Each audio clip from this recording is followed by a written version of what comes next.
Hi అండి. ఈరోజు నిమ్మకాయ సోడా చేసుకుందామండి. చూడండి, సగమే వేస్తున్నాను నిమ్మకాయ. చాలా రసం ఉందండి దీంట్లో. పెద్దది ఇది నిమ్మకాయ, చాలా రసం వచ్చింది చూడండి.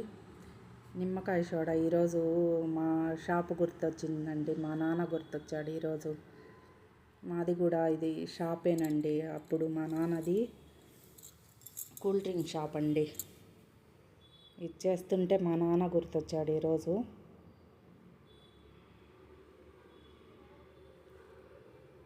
పొంగి పొర్లిపోయేలాగా ఉందండి, కింద పడిపోయేటట్టుంది.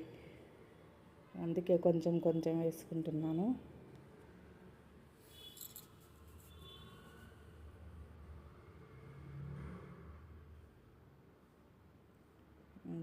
సూపర్గా ఉందండి.